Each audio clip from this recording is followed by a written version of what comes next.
ज्ञानेन्द्रस्य शलाकया चक्षुरुन्मीलितं येन तस्मै श्रीगुरवे नमः।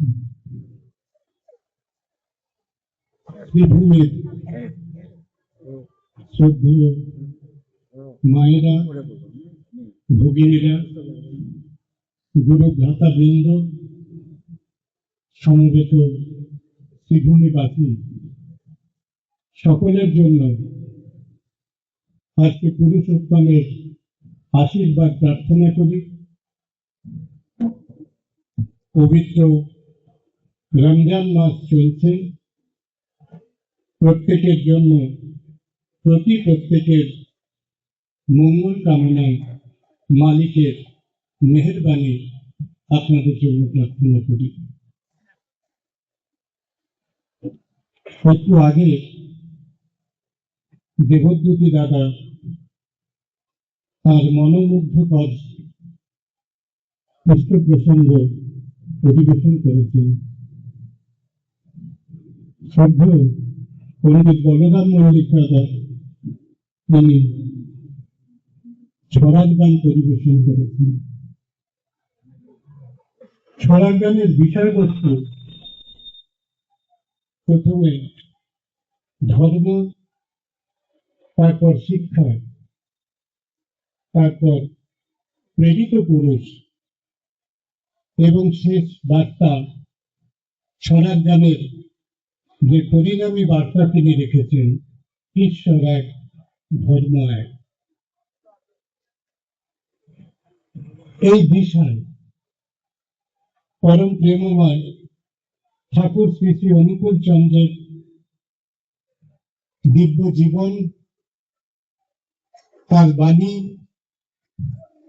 এবং আচার্য পরম্পরার ভিতর দিয়ে কিভাবে তার পরিপূর্ণতা হচ্ছে, এই বিষয়ে কিছু কথা বলবো, কিছু অভিজ্ঞতার কথা বলবো, অনুভূতির কথা বলবো।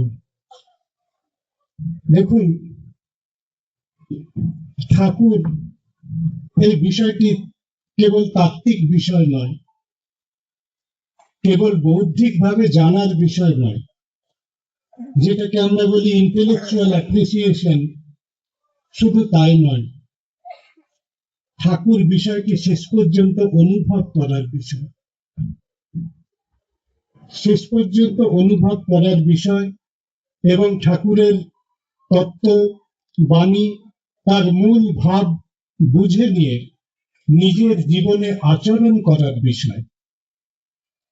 জানা থেকে আচরণ পর্যন্ত এই পুরো পথটা যদি আমরা পরিক্রমা করতে না পারি, আমরা কোথাও একটা ফাঁকিতে পড়ব। তিনি পৃথক কোনো ধর্মমত প্রচার করতে আসেননি, কারণ তার মূল কথাই হচ্ছে ঈশ্বর এক, ধর্ম এক, প্রেরিত পুরুষ তারই বার্তাবাহী। ঈশ্বর এক, এই বিষয়ে কোনো সন্দেহ নেই। আমাদের বেদ শাস্ত্রে বলুন, একম সদ্বিপ্রা বহুধা বদন্তি, পবিত্র বাইবেলে বলুন, remember your Lord is one, পবিত্র কোরআন শরীফে বলুন, কুল হুয়াল্লাহু আহাদ আল্লাহুস সামাদ। প্রত্যেকটা একই কথা,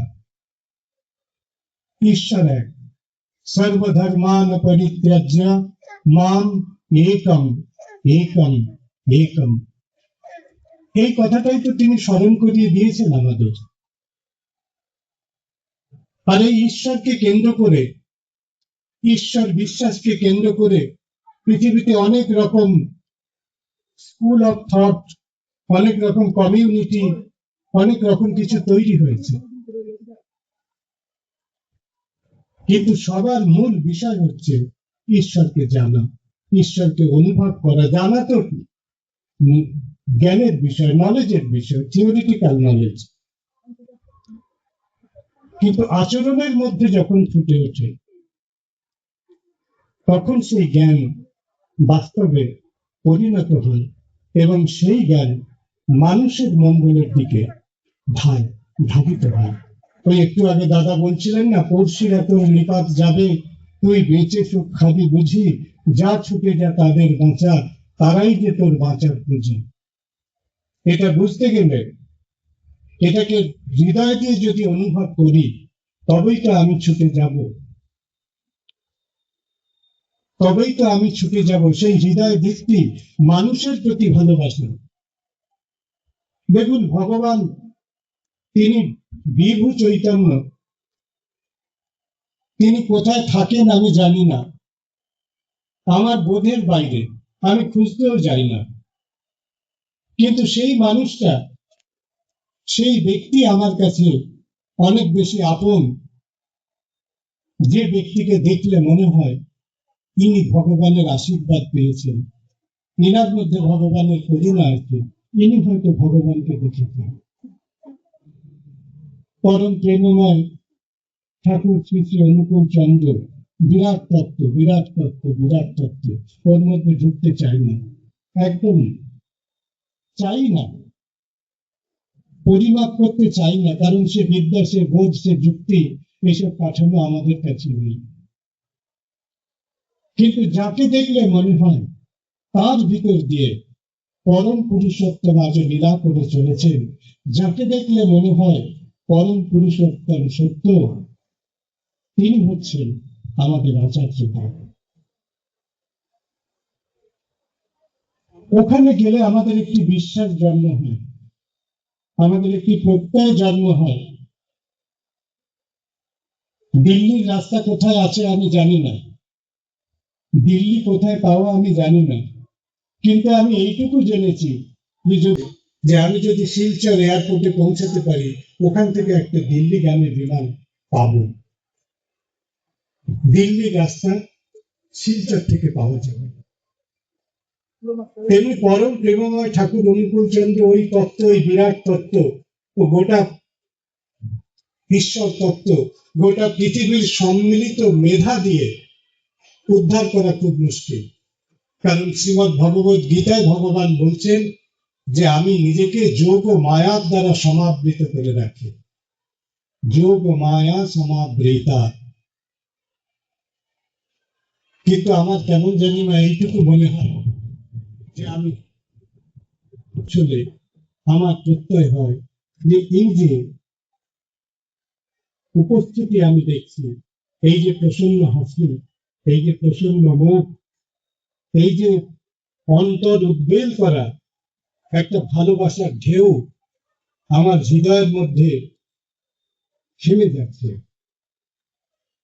এই ঢেউয়ের ভিতর দিয়ে, এই ঢেউয়ের পথ, এই যে ঢেউয়ের সমুদ্র, এই ঢেউ সমুদ্রের ওপারে ঠাকুর রয়েছেন। জ্ঞানের সাগর হনাপা, জ্ঞানের সাগর হনাপা,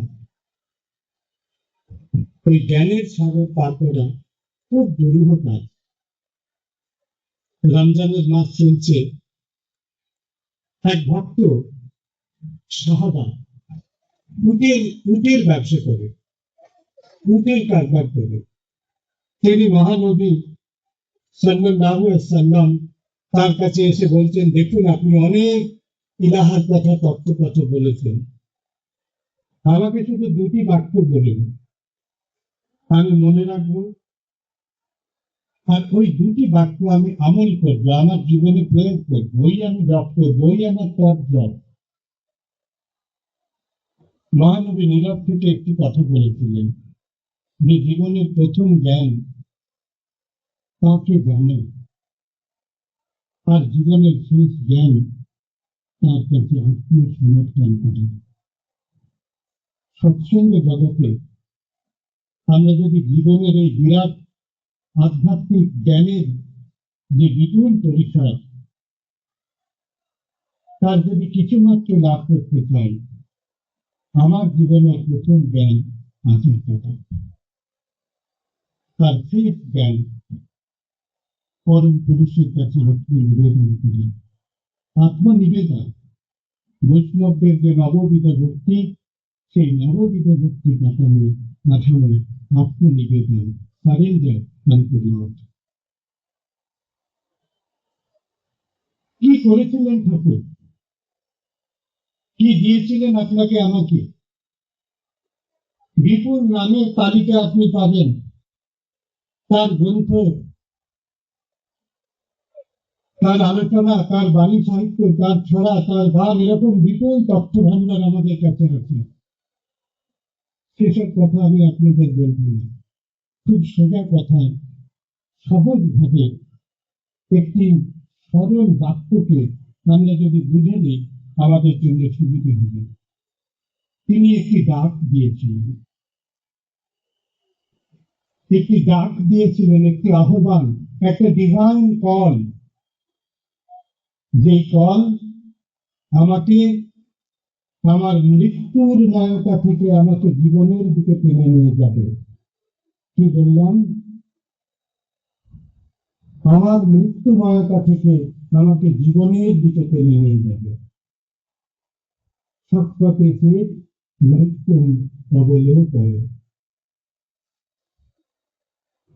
কথা হচ্ছে পূর্বপুরুষ সব অবতারের কথা, যীশু খ্রিস্টের কথা, পবিত্র বাইবেলের কথা। লাসার এই নামে একজন ভক্ত ছিলেন, যীশু খ্রিস্টকে খুব ভালোবাসতেন। তিনি কুষ্ঠরোগে আক্রান্ত হয়েছিলেন। তারপরে একদিন তিনি মারা যান এবং তাকে কবর দেওয়া হয়। ওই যে পার্বত্য অঞ্চলে কতগুলো গুহা থাকে, স্ট্যালাকটাইট, স্ট্যালাকমাইট, কেভ থাকে, ওই কেভের মধ্যে পাথর চাপা দিয়ে রাখা হতো। ভগবান তো ভক্তকে আগে খুঁজবেন। তিনি গ্রামে এসে জিজ্ঞেস করলেন লাসার কোথায়? লাসার ওই যে কুষ্ঠ হয়েছিল, ও তো মারা গেছে, ওকে আমরা কবর দিয়ে দিয়েছি। সে কি? সে কি? কোথায় লাসারের কবর? আমাকে একটু নিয়ে চলুন। পবিত্র বাইবেল বলছে প্রভু যীশু কবরের মুখে গেলেন, কবরের সামনে ডাক দিলেন তিনবার, লাসার তুমি বেরিয়ে এসো, লাসার তুমি বেরিয়ে এসো।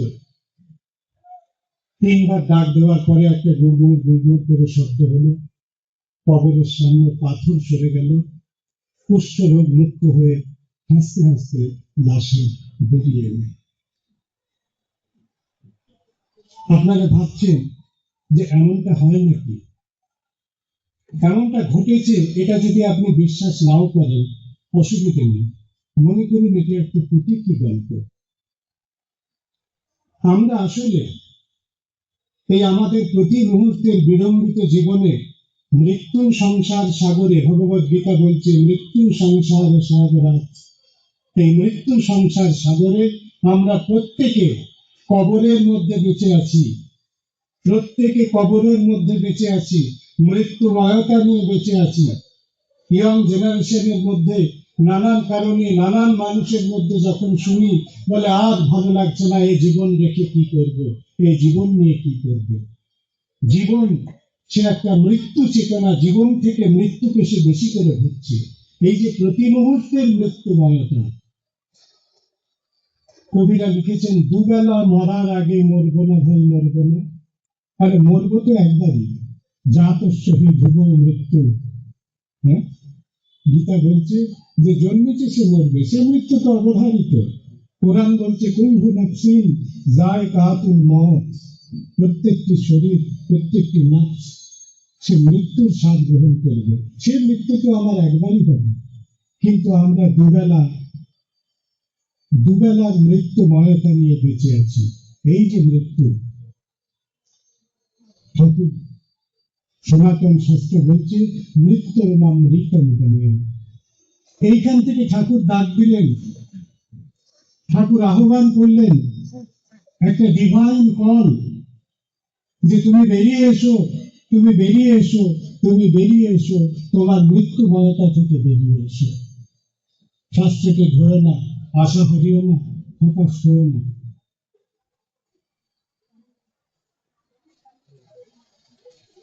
এই যে জীবনের ডাক, ঠাকুর অনুকূল চন্দ্র কি? আবার বলছি, ব্যাখ্যা করার শক্তি আমার নেই, কিন্তু আমার জন্য তিনি একটি জীবনের গুরু।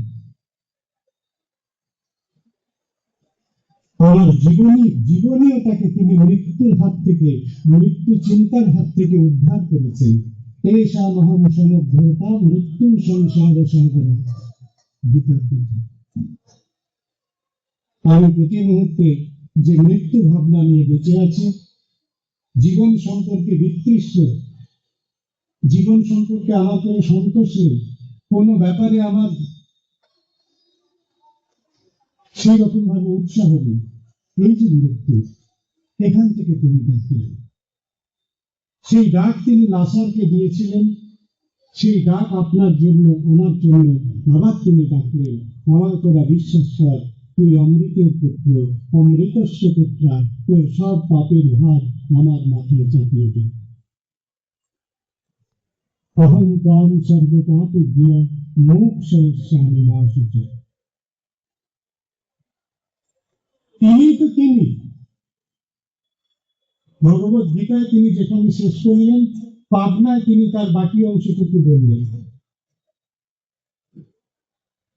পরিত্রাণায় সাধুনাং, পরিষ্কার কথা, সাধুদের পরিত্রাণ হবে, বিনাশায় চ দুষ্কৃতাং, তাও বুঝলাম। পাপীদের কি হবে?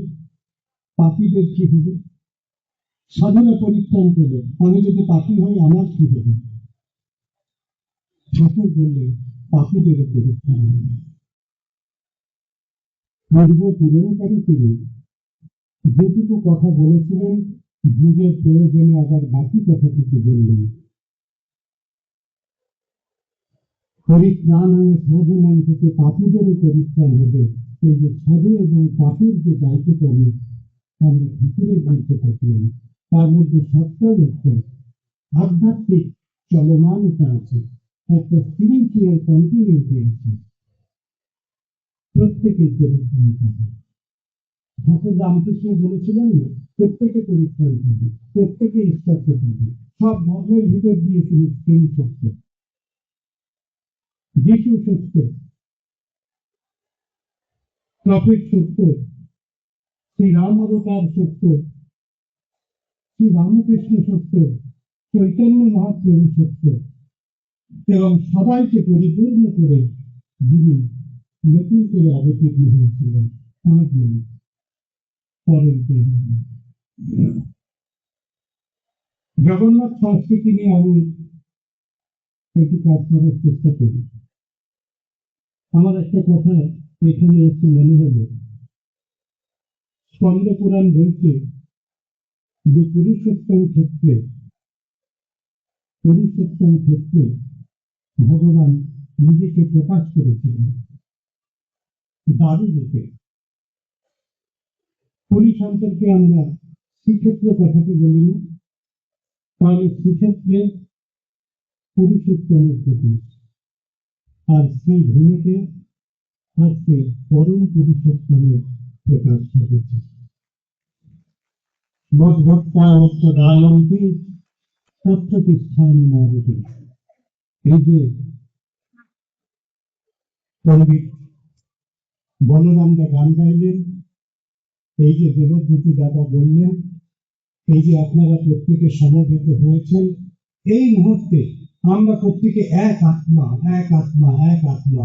আমাদের প্রত্যেকের মধ্যে ঠাকুর ছাড়া কিন্তু কিছু নেই। ঠাকুর ছাড়া এই মুহূর্তে কিছু নেই। আপনি ভাবছেন না এই মুহূর্তে আপনার বাড়ির ইলেকট্রিক বিলটা গিয়ে দিতে হবে, গ্যাসের লোকটাকে বলতে হবে। এই মুহূর্তে আমরা ঠাকুর নয়, এর মধ্যে ঠাকুর বেঁচে আছেন। ছবিতে ঠাকুর বাঁচেন না। আমাদের এই প্রতি মুহূর্তে তার সঙ্গে নিত্য যোগ,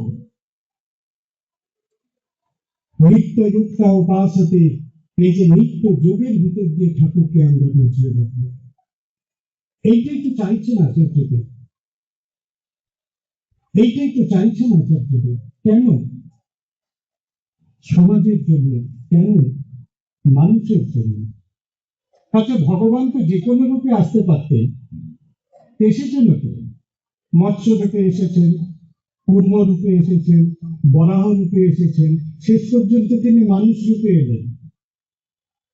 ভগবত গীতার সাক্ষ্য, দৃশ্যেদং মানুষম রূপম তব সৌম্যম জনার্দন।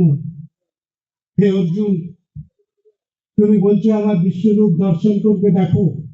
তাকে বহু রূপ দর্শন করলেন, বললেন আমি সহ্য করতে পারছি না, আপনার এই বিপুল ভয়ঙ্কর বিরাট আমার বোধের বাইরে। আমি তোমার সেই মুরলী মদন প্রসন্ন রূপ দর্শন করো। সেই দেখে অর্জুন বললেন, দৃশ্যেদং মানুষম রূপম মানুষম রূপম মানুষম রূপম। যিনি পুরুষোত্তম, তিনি মানুষ লীলা করবেন বলে শ্রীক্ষেত্রে অবতীর্ণ হয়েছিলেন। মানুষ লীলায়া। ঠাকুর আমাদের ধর্মচিন্তার মুখ, আধ্যাত্মিক চেতনার মুখ মানুষের দিকে ঘুরিয়ে দিলেন, মানুষের দিকে ঘুরিয়ে দিলেন। সকালবেলা সমস্ত বিহিত কৃত্য সেরে ঠাকুরকে প্রণাম করার পরে যখন আমার প্রতিবেশীর অসুস্থ তার খবর নিতে যায়, ঠাকুর অনেক বেশি খুশি হল। এটা করতে হবে। ধর্ম বিষয়টা উন্মাদনার বিষয় নয়, ধর্ম বিষয়টা আবেগের বিষয় নয়, ধর্ম বিষয়টা ধার্মিক আচার নিয়ে পারস্পরিক প্রতিযোগিতা করার বিষয় নয়, ধর্ম বিষয়টাকে কেন্দ্র করে সারা পৃথিবীতে যুদ্ধ করে পৃথিবী বিলম্বিত করার নয়, ধর্ম বিষয়টা মানুষকে রক্ষা করা। কারণ ভগবান মানুষ রূপে জন্মগ্রহণ করেছে। লালন ফকির বলছেন না, দেব দেবতা গণ করে আরাধন জন্ম নিতে নারবে। দেবতা যদি মানুষকে ভালোবেসে মানুষ রূপে জন্মগ্রহণ করেন, স্বয়ং দেবতা পরম পুরুষোত্তম পরম যিনি দিন দুনিয়ার মালিক, তাহলে আমরা মানুষ হিসেবে আমার প্রতিবেশী ভাইকে মানুষকে ভালোবাসতে পারছি না কেন? কোথায় সংকট? এই সংকট মানবতার, এ ধর্মের সংকট নয়, দেশের সংকট নয়, রাষ্ট্রের সংকট নয়, বাংলা আসাম উড়িষ্যার সংকট নয়, এই সংকট একেবারে সরাসরি মানবতার সংকট। যদি মানবতাকে রক্ষা করতে হয়, তাহলে ওই জায়গায় এসে দাঁড়াতে হবে ঈশ্বর। যদি মানুষ হয়ে থাকে, মানুষকে ভালোবাসো, সুখে দুঃখে মানুষের পাশে দাঁড়াবে, এই তো মন্ত্র। আর তত্ত্বে কোথাও পার্থক্য নেই, কোনো পার্থক্য নেই। সংস্কৃত মন্ত্রে আপনারা সবাই জানেন, জীবনং করুণা সিন্ধু জগতস্থং জগৎপতি ভবতু কৃপয়া মধ্যে জীবনে সকলের উন্নতি। একই কথা, আলহামদুলিল্লাহ রাব্বিল আলামিন আর রহমানির রহিম মালিকি ইয়াউমিদ্দিন। জীবনং করুণা সিন্ধু করুণা সিন্ধু করুণা সিন্ধু রহমানির রহিম কৃপা করুণা কৃপা করুণা। কোথায় পার্থক্য? কোথায় হিন্দু মুসলিম? কোথায় বৌদ্ধ খ্রিস্টান? এই সংকীর্ণ সম্প্রদায় বোধের বাইরে আমাদের উঠতে হবে, মানুষের জন্য। এই চিন্তাকে, এই দর্শনকে তিনি পরিপূরণ করতে চেয়েছিলেন, শুধু আমার জন্য না। আমি কেবল আমি না, একটু আগে কথা হচ্ছিল, দাদা বোধা বলছিলেন যে নারী হতে জন্মে জাতি, মায়েরা হচ্ছে নেশন মেকার। এই কথাটাকে শুধু তাত্ত্বিক ভাবে বললে হবে না, শুনতে ভালো লাগে। মায়েরা যে সত্যি সত্যি নেশন মেকার, সেই সামাজিক সম্মান, স্বীকৃতি, সুরক্ষা নারীদের দেওয়া সভ্যতার দায়িত্ব। আমি অন্য কিছু বলবো না। আজকে পৃথিবী সেই জায়গায় এসে দাঁড়িয়েছে, একটি জাতি, একটি রাষ্ট্র তার দেশের মায়েদের প্রতি কি আচরণ করে, সেটাই একটি সভ্যতার মাপকাঠি। আর এই সভ্যতার মাপকাঠিকে চরম সুরে বেঁধে দিয়েছেন নারীর নীতি গ্রন্থে। যেন তোমাকে দেখলে মা বলে মনে হয়। আমাদের চিন্তা ভাবনা এই লেখ, অমুক কুসুক, এই সমস্ত নানান কিছু ভেবে মানুষের সঙ্গে মানুষের স্বাভাবিক সম্পর্কের দিকে হিসাব নিকাশ, সেগুলো সব ওলট পালট হয়ে গেছে।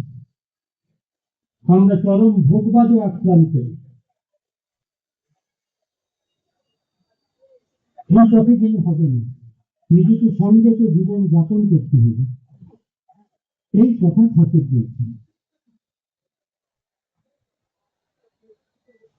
একটু সেই রমজান মাস চলছে তো, একটি কিশোর ছেলে পূর্বতন আচার্যদের সম্ভবত আমাদের শিলং বা এদিকে কোনো একটা মন্দিরে এসে অবস্থান করছিলেন। একটি কিশোর ছেলে হিজাব কাপ্তান পরে মাথায় টুপি এসে ভিড় করে আচার্যদেরকে প্রণাম করলেন। আচার্যদের খুব খুশি হলেন, খুবই খুশি হলেন। তো প্রণাম করে উঠে বলতে তবে যাই। আপনারা জানেন এইরকম একটা আচরণ, মানে এলাম আর গেলাম, এই বিষয়টা, মানুষ এসেছেন মানে মানুষ থাকবে, তিনি তো মানুষকে বুকে করে আঁকড়ে রাখার মানুষ, এসে চলে যাবে কেন? বললো এই তো এলেন, এক্ষুনি চলে যাবেন? বললো না, আমাকে আসলে হেঁটে অনেকটা পথ যেতে হবে, আমি দুটো পাহাড় পার করে আমি যাবো, আমার রমজান চলছে, আমাকে গিয়ে ইফতার করতে হবে। বললেন আপনি মন্দিরে ইফতারের সব ব্যবস্থা করে দেওয়া হবে। এই যে সৎসঙ্গ যখন হয়, একই সঙ্গে সৎসঙ্গ অনুষ্ঠান হয়, ইফতার হয়, সমস্ত ব্যবস্থা কিন্তু গুরু ভাইরা করে, এগুলো কোনো প্রচারের বিষয় নেই, সমস্ত করেন। আমি তার সব থেকে বড় শক্তি, আজকেও সেই ঘটনা ঘটবে। সেগুলো আমরা মন্দিরে সব ব্যবস্থা করবো, আপনি চিন্তা করবেন না। বলে দেখুন, আমাকে 3টে পাহাড় টপকে যেতে হবে, অন্ধকার হয়ে গেলে বুনো ভাল্লুক, কালো বাঘ, এইসব কি ব্ল্যাক প্যান্থার নাকি বলে, এই সমস্ত আশেপাশে আমার খুব বৃষ্টি করে বললেন, তবে আপনি এলেন, এত কষ্ট করে এলেন, এলাম আপনাকে দেখতে। বলে আমাকে দেখতে খুব ভালো, খুব ভালো, খুব আনন্দ। তারপর ছেলেটি বললো, দেখুন আমার আব্বা যান পাবনায় ঠাকুরের সঙ্গে সঙ্গে করা মানুষ, আমার আব্বাজানকে ঠাকুর খুব ভালোবাসছে। তারপরে নানান রকম রাষ্ট্রীয় দুর্বিপাক হয়েছে, এদিকের মানুষ ওদিকে গেছে, ওদিকের মানুষ ওদিকে এসেছে, আমরাও চলে এসেছি অন্যদিকে। কিন্তু আমার আব্বার কাছে সেই যে শোনা কথা, আমাদের বাড়িতে এখনো কিংবদন্তির গৌরব গাথা হয়ে বেঁচে আছে, তার সঙ্গে আমার আব্বার দেখা হয়েছিল, পরম প্রেমময় ঠাকুরের সঙ্গে আমার আব্বার দেখা হয়েছিল।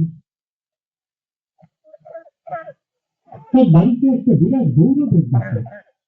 তারপরে সে বললেন, দেখুন আমার বাবা ঠাকুরকে দেখেছে, আমি তো ঠাকুরকে দেখিনি, কিন্তু আপনাকে দেখে আমার ঠাকুর দর্শন করে গেল,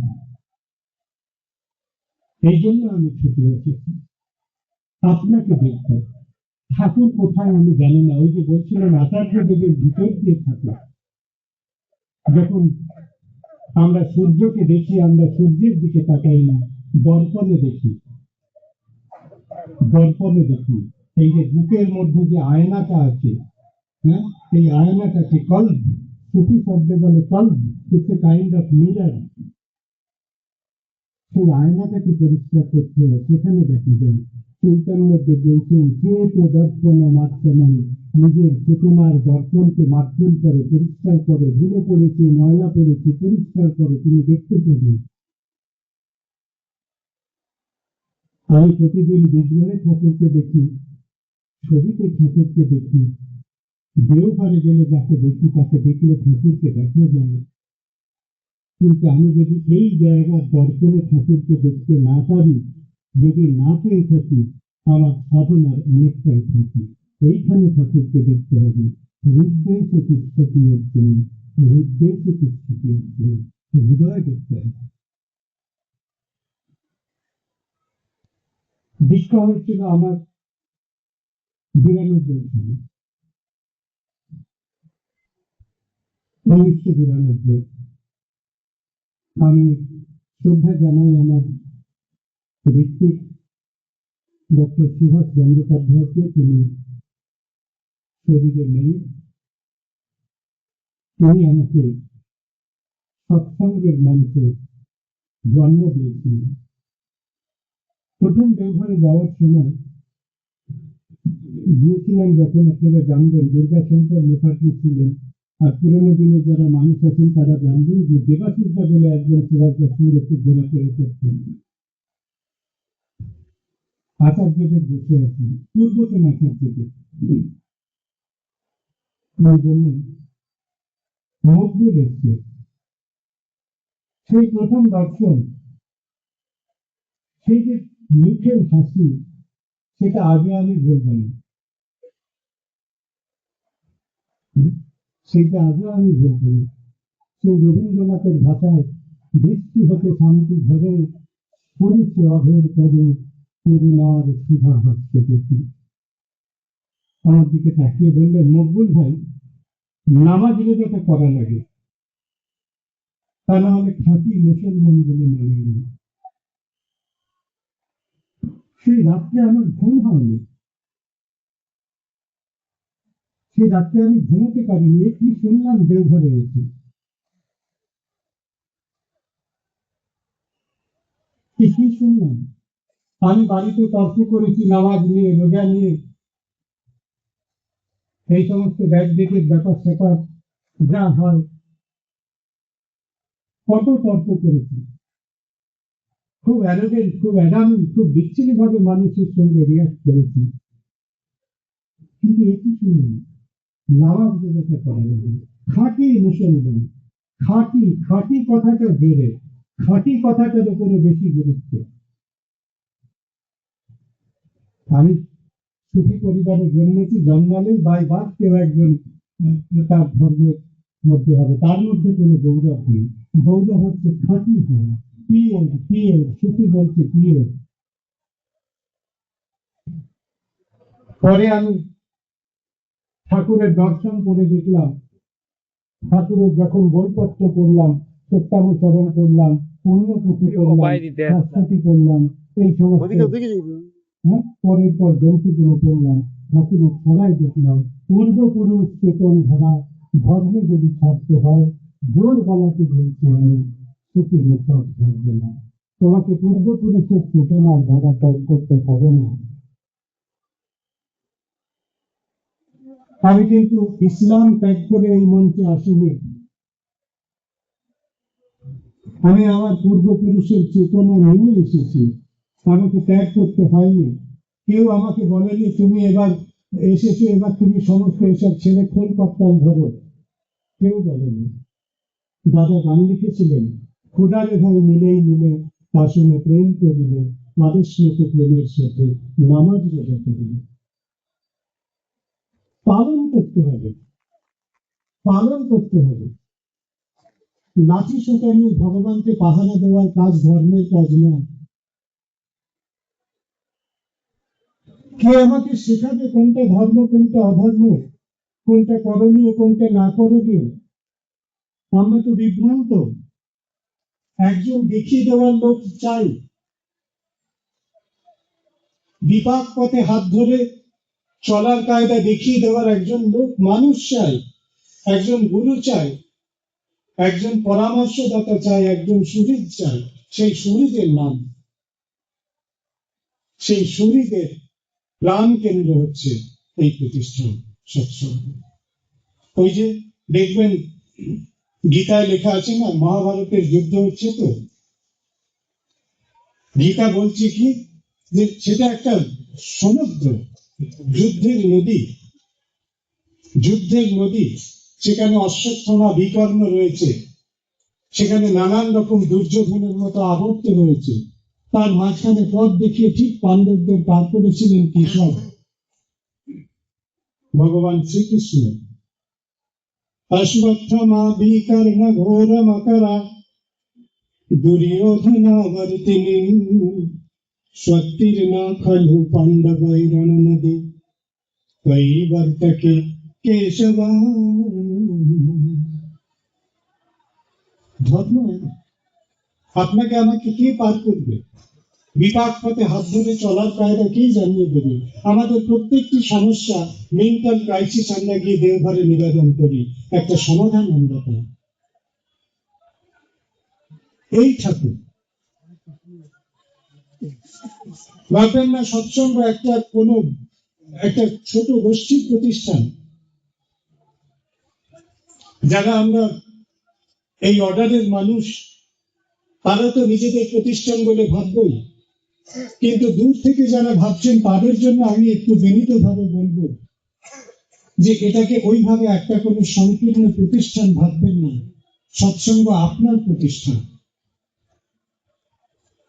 শুধু সৎসঙ্গীদের প্রতিষ্ঠান নয়, সৎসঙ্গ আপনার প্রতিষ্ঠান, আপনারও প্রতিষ্ঠান।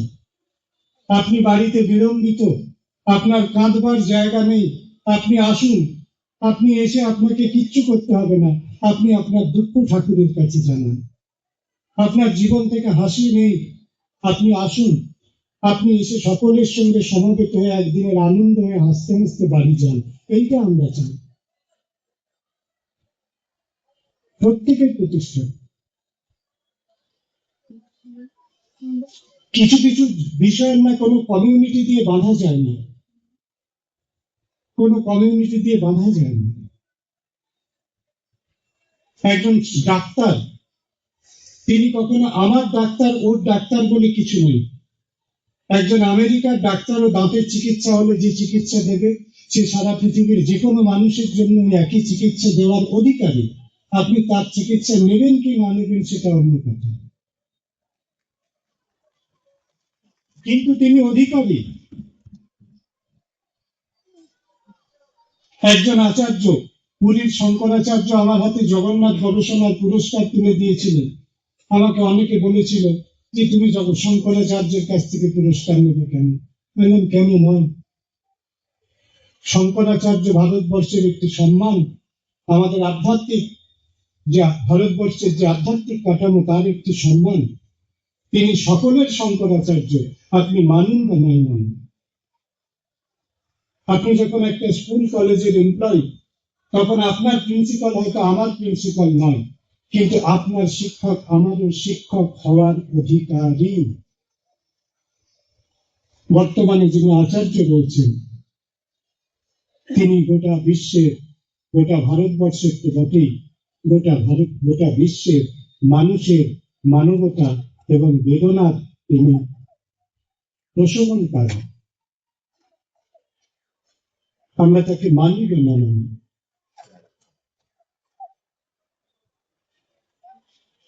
এই যে আচার্য কেন্দ্রিক প্রতিষ্ঠা, ইসলাম ধর্মের সঙ্গে মানে ইসলাম কাঠামোর সঙ্গে সব থেকে বেশি নেই। অনন্ত মিস্ত্রি দাদা একটা গান গাইতেন, সেই গান গাইবার মানুষ, ওই কণ্ঠ আর আমরা শুনবো না, একটা বিরল কণ্ঠ ছিল। মরুতে এলেন মোহাম্মদ, মথুরাতে এলেন শাম, ইমাম খেলেন রসুল আল্লাহ, লীলা খেলেন ঘনশ্যাম। চারো সাথী ছিল তাহার আবু ওমর আলী ওসমান। এই যে আচার্য পরম্পরা, ইসলামের আচার্য পরম্পরা, ইসলাম ধর্ম আচার্য কেন্দ্রিক ধর্ম, সৎসঙ্গের কাঠামোর সঙ্গে সব থেকে বেশি মেলে। আমাকে ইসলাম ত্যাগ করতে হয়নি। শিলিগুড়িতে, আমার দাদা এখানে রয়েছে, শিলিগুড়িতে যখন গেলাম সেদিন ঈদের নামাজ ছিল, তার পরের দিন ঈদ ছিল। কোথায় কাছাকাছি মসজিদ আছে জানি না, গুরু ভাই শিলিগুড়ি তন্ন তন্ন করে খুঁজে বললো এয়ারপোর্টে যাওয়ার সময় একটি মসজিদ আছে, মকবুল ভাই আপনি সেখানে, আপনাকে সেখানে নিয়ে যাও। জামাত শুরু হওয়ার আগে এতগুলি গুরু ভাই আমাদের এই পোশাকে, সৎসঙ্গের পোশাকে সেখানে গিয়ে মসজিদের কাছে দাঁড়িয়ে গেল। বললো কে? বললো আমাদের একজন গুরু ভাই আপনাদের এখানে নামাজ পড়বেন। তারা কি খুশি হয়েছে। আচরণও করতে হবে, ধর্মের মূল্যবোধের সঙ্গে নিজেকে যুক্ত করতে হবে, উন্মাদনার সঙ্গে নয়। ঠাকুর প্রেম, প্রেম, প্রেম। চৈতন্য মহাপ্রভু কি নিয়ে এসেছিলেন? প্রেম। যীশু খ্রিস্ট কি নিয়ে এসেছিলেন? প্রেম, লাভ। বাইবেল ডিকশনারি বলছে, ব্যাখ্যা করে বলছে, love for god and love for man. শ্রীরামকৃষ্ণের দর্শন বলছে শির জ্ঞানী জীব সেবা। ইসলাম বলছে ইলাহার চেতনা নিয়ে ইনসানের পাশে থাকা, আর ঠাকুর বলছে যাবে তুমি হচ্ছে সত্যকে কিছু মানুষের দিকে মুখ ফেরাতে হবে, ঠাকুর মানুষ চান, আর কাউকে চাই না।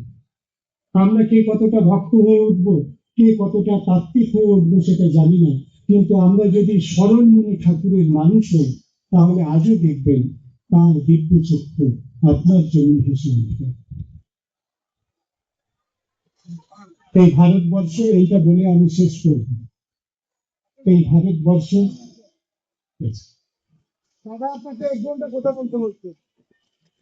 এই ভারতবর্ষ নিয়ে অনেক এক্সপেরিমেন্ট হয়েছে, অনেক এক্সপেরিমেন্ট হচ্ছে। ঠাকুর কি বলছেন সেটা আমি আপনাদের বলি।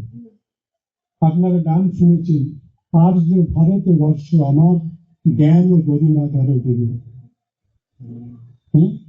আর যে ভারতবর্ষ আমার, আর্য ভারতবর্ষ কি? ঠাকুর আর্য শব্দটি কোন তথাকথিত কমিউনিটি অর্থে ব্যবহার করেননি। তিনি বলেছেন আর্য মানে শ্রেষ্ঠ। মানুষের পক্ষে সম্ভব যা কিছু শ্রেষ্ঠ গুণ যিনি অর্জন করেন তিনিই আর্য, তিনিই আর্য। আর মানুষ যখন অপগুণের শিকার হয় তখনই তিনি অনার্য। দেখবেন ভগবত গীতায় একটা শব্দ আছে, অর্জুন যখন বলল আমি যুদ্ধ করব না, তখন তাকে ভর্ৎসনা করলেন ভগবান শ্রীকৃষ্ণ, খুব কড়া ভাষায় ভর্ৎসনা করলেন।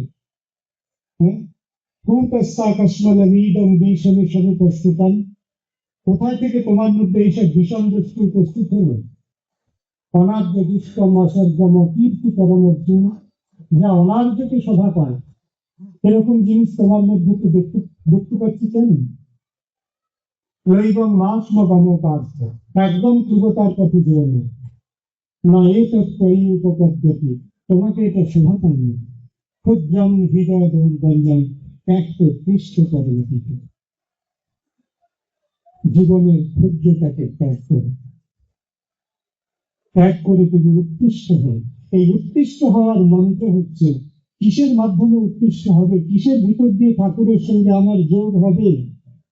দীক্ষা, দীক্ষা, দীক্ষা। দীক্ষা নিয়ে শিক্ষা ধরে, দীক্ষা কে শেখাবে, কার কাছ থেকে শিখবো? একটি প্রতীকী গল্প আপনাদের কাছে বলি। নদীর ধারে একজনের বাড়ি, একটি ছোট্ট ডিঙি আছে।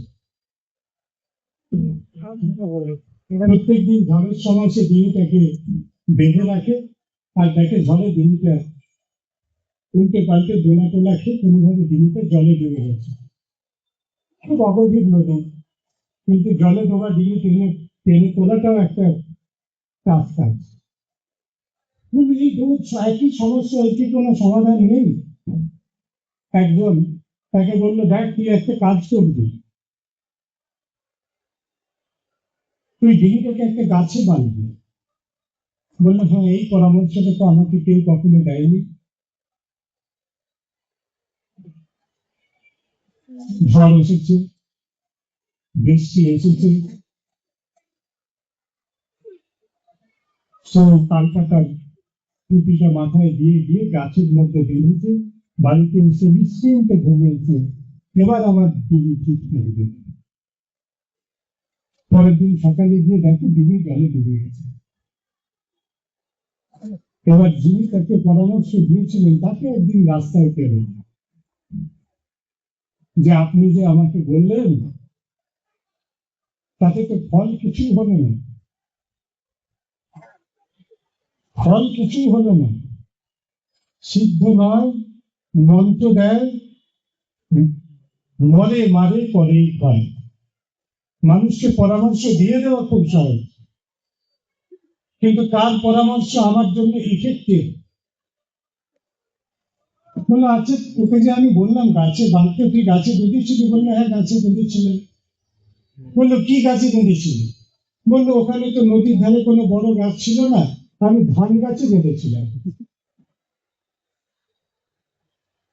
ধান গাছে বেঁধেছিলাম।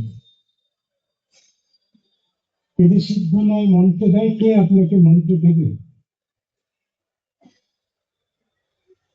যখন আমরা গাছে বাঁধবো, যখন আমরা গাছে বাঁধব, তখন আমাদের চেতনা যেন আমাদের ধান গাছ আর বট গাছের পার্থক্য করতে সক্ষম।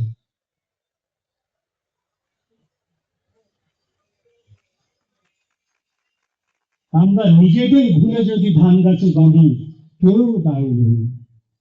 আমার চেতনার দিশা আমাকেই ঠিক করতে হবে। এইটাই চাইছেন আচার্যদেব। তুমি দীক্ষা নাও, তুমি শিক্ষা করো, সঠিক চেতনার দিশা তোমাকেই নির্ণয় করতে হবে। ধান গাছ বট গাছ তোমাকেই পার্থক্য করতে হবে। স্বামী বিবেকানন্দকে ঠাকুর রামকৃষ্ণ বলেছিলেন যে তুমি বটবৃক্ষ হও। আমাদের সৎসঙ্গী যারা সাধু, আমি এই শব্দটাই ব্যবহার করি, যারা কাজ করছেন, মনে প্রাণ ঠাকুরের কাজ করছেন, তারাও কিন্তু এক অর্থে সন্ত। তারা বটবৃক্ষ হয়ে আপনাদের জন্য কাজ করছে, আমার জন্য কাজ করছে। এই যে দাদা এত অনুষ্ঠান করছেন দিন রাত এক করে, কার জন্য করছেন? ওনার বাড়ির জন্য, আপনার আমার জন্য। এই যে বটবৃক্ষের ছায়া, সৎসঙ্গ একটি বটবৃক্ষের ছায়া।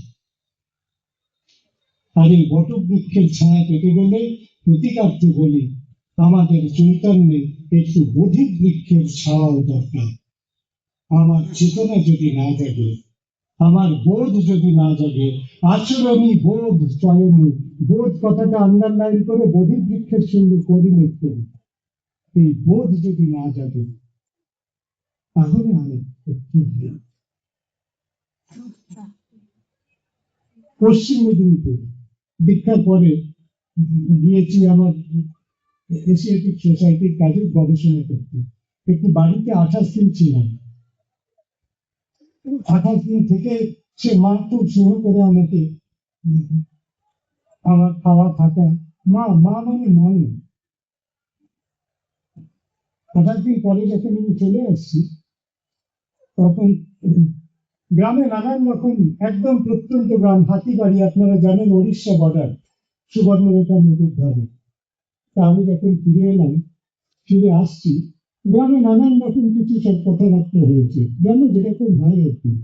ওই যে ওই ছেলেটা ওই বাড়িতে এসে উঠেছে না, ওই ছেলেটা নাকি শুনলাম এই গো, ওর নাকি ধর্ম, ওর নাকি পরিচয় নেই, এই সমস্ত নানান রকম কথা গানের মধ্যে হয়েছে। আমি বললাম, মা হয়তো আপনাকে যদি বিলম্বিত করে যাই, তাহলে আপনার কাছে মাপ চেয়ে যাচ্ছে। গ্রামে অনেক কিছু শুনলাম। মা বললেন, বাবা মকবুল লেখাপড়া জানেন না, বাবা মকবুল আমার দুটি সন্তান, তুমি আমার তৃতীয় সন্তান।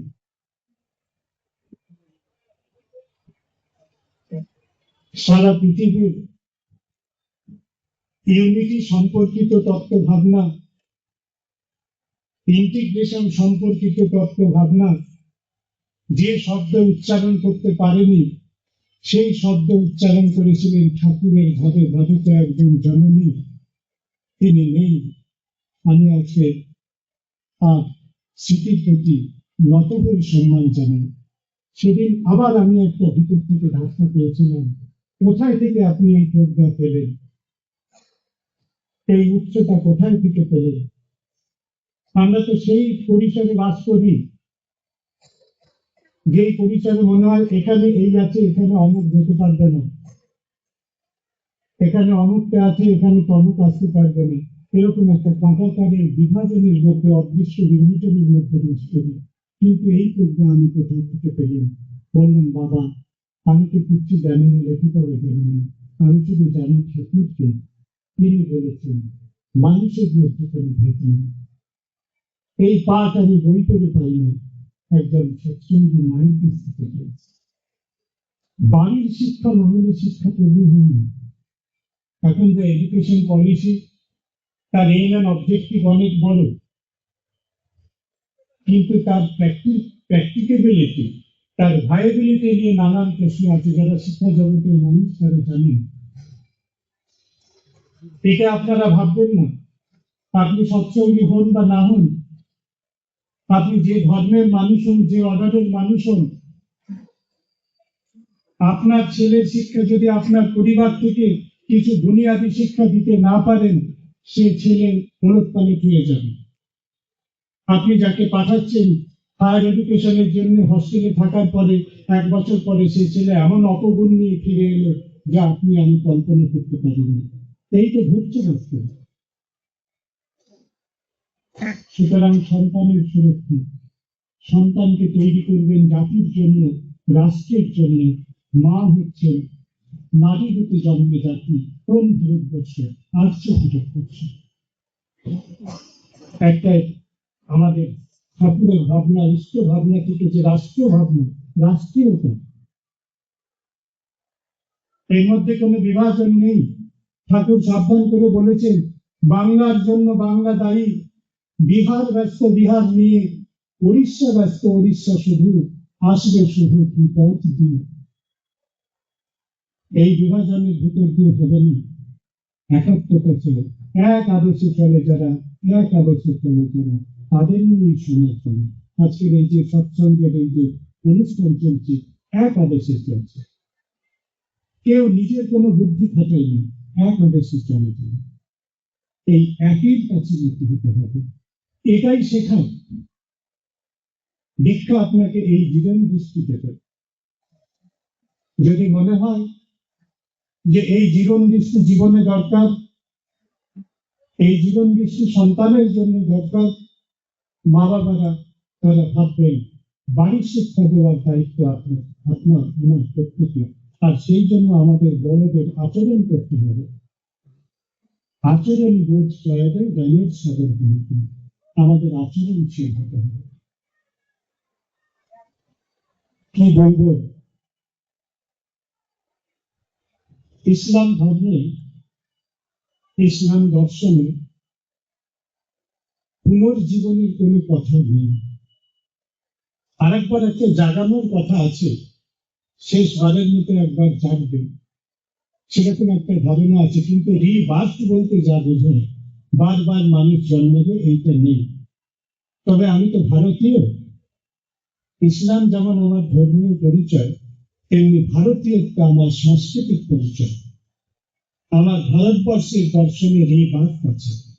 একজন কালচারাল ইন্ডিয়ান হিসেবে আমি এই ভাবনায় কালচারালি বিশ্বাস করি, এবং সেই বিশ্বাসের জায়গা থেকে আপনাদের কাছে একটি মনের গুপ্ত বাসনা ব্যক্ত করে আমার বক্তব্য শেষ করছি। যদি পুনর্জন্ম বলে কিছু থেকে থাকে, অন্তত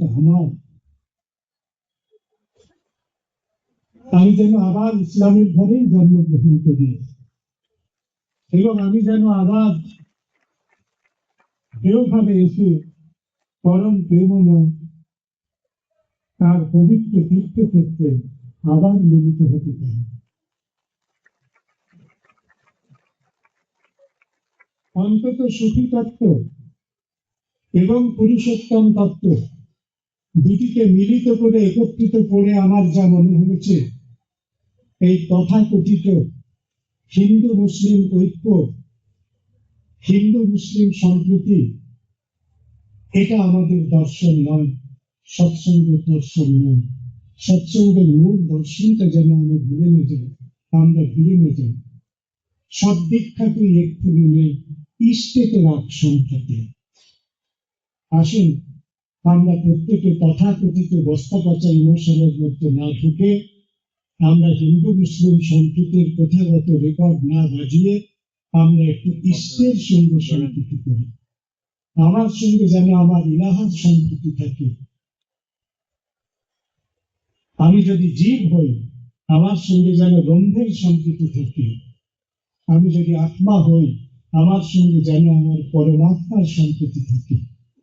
সত্যিকারের অর্থে যদি আমি খাঁটি মুসলমান হয়ে উঠি, খাঁটি সনাতনী হয়ে উঠি, খাঁটি বৌদ্ধ হয়ে উঠি, সাম্প্রদায়িক সম্প্রীতি বলতে যেটা চালু আছে সেটা এমনি হবে।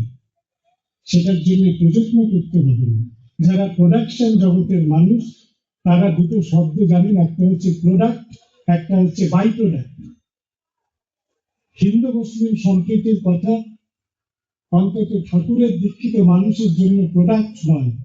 আমরা যদি ইষ্টের সঙ্গে সম্প্রীতি রাখি, বাই প্রোডাক্ট ওটা এমনি হবে। বন্দে পুরুষোত্তম।